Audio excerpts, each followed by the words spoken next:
Okay, welcome back to Trading with Market and Volume Profile course. We're still unit number 15, trade strategies using TPO and volume profile. Now we're going to talk about level sweeps and reclaims. So this is a strategy that I think is very useful. It's a strategy and a concept. And this is especially useful when you want to minimize your risk. And for that, let me bring up a blank screen.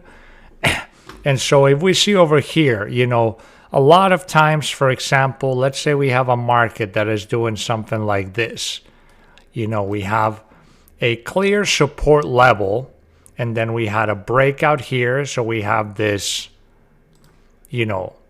area of resistance that was broken. So we see this and we're like, oh, if this pulls back here, this is going to be an excellent level to get long. And definitely this looks like a very good area to get long here because you made a new higher high. You broke this resistance to the upside. So now you're looking for a pullback area to get long. And this definitely makes a lot of sense right on this broken resistance, now expected to be support. But in reality, we know that in trading, nothing happens, always the same way, and nothing happens perfectly clean all the time. So a lot of times what we're going to get is a much deeper pullback, and we can even come and test underneath this support levels, getting in and trapping a lot of late shorters here, impulse, breakout traders, etc., just piling in short only to then have this quickly reverse and start coming back. So for me, this is one of the best types of trades there are, simply because this is going to allow us to set our risk or our stop loss, let's say, very tight. So what I'm looking for when we have scenarios like this, like I said, let me put in and let me select another color right there. Okay, so we have this. So if I select right here, we can mark off this level. And so if market then starts coming down here, we don't just blindly, try to buy this level, because there's no assurances that this is going to hold, especially if it's a level that's been tested several times already from the same side, which is going to start weakening it. But if we see something like this, and then this level comes back and starts holding on retest, this is our key area to get in. And obviously, context is very important. If this is a very historical support level, if we have a high volume node here and we're right around the bottom edge of a high volume node, for example, then we have our stop loss would go right below the bottom edge of this false break level. Okay, so then that'll let us have a very tight risk. And then in this case, I would first target this previous area of resistance. So this will be the target if we do get long, let's say, on this pullback, for example, as this is the first area where we would expect some kind of resistance if we're like around the top area, the top edge of a high volume node, for example, etc. Okay, so that's the basic premise of this false breaks, is that we are looking for a move above or below a significant level where we would expect support or resistance, and then the market comes back over that level and starts holding it, because we expect a lot of traders to be trapped in those areas. So here's an example in the S&P 500 market, the 1 hour. You can see we had an impulsive move up. We started holding for 2 days. This is Monday, Tuesday. We held as support here, and you can see over this entire week, this was the last week low. Remember, again, we talked about significant contextual levels. So we always want to pay attention to yesterday's high and low, last week's high and low, last month's high and low, etc. So here we have the low from last week, which held as support for 2 days. Market makes a very impulsive move down here. We break this hourly candle below the level, but then we come back and now we retest it and start holding it as support again. So then we have a bounce and we break above this high. So you can see microstructure here. If we go into a lower time frame on this area, you can see we're putting an impulse triple drive to the upside with momentum to the upside. We're making higher highs, higher lows. So then we clearly can put our stop loss right below this level.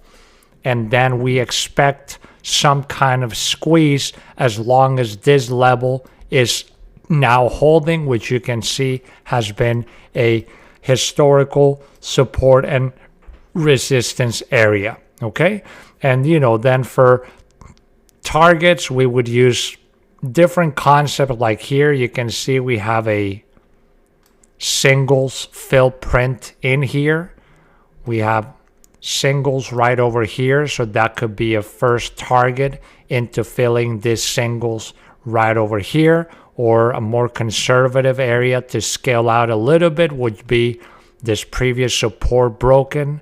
Now we could expect some type of resistance, etc. Okay.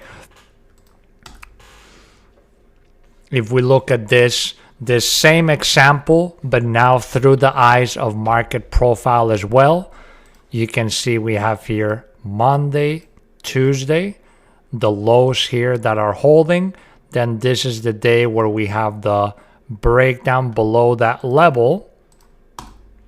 So if we zoom in now, this is a 2-day composite of Monday, Tuesday. We have the low from last week as well, which is the low from this composite here. And then we have here the break below, and you can see we broke below and we closed the day exactly at that level. And then on the next day we opened right on that level holding, and then we had this 2 pullbacks that held as support, and then we had the breakout to the upside. Okay. This is another example in the euro US dollar, and we actually have a double example right here. You can see we had this double low here, very impulsive move down, and made another double low. So you can see all these concepts are what we call fractal, meaning this is all reflected on all different kinds of on all different time frames and markets. And you can see right here we broke back above, and there's a tiny pullback here that held. Then here we claim back above the level, and then we retest and held, and then we start pushing up. So in this case, we could, if we get long, let's say when we reclaim this, we could have our stop loss right below this low. As soon as we break out from this resistance here, then we can move our stop and tighten our stop into this level now, etc. And this is the same view on the market profile again. So we have the lows here, and then you can see how we come back above, test that low, and then we just keep on going. And then as far as targets, well, we have a very clear target right over here. You can see we had all this single prints, a very weak, low volume node structure into the ledge of this high volume nodes. And also we had the low from this day. So we have a lot of context for a target right into this level. Again, first we use this as our invalidation. As soon as we start holding, pushing up, then we can move the stop loss up into the main level that we are tracking, that we reclaimed, for a push up into those areas. Okay, now let's go into the charts and see some examples as well.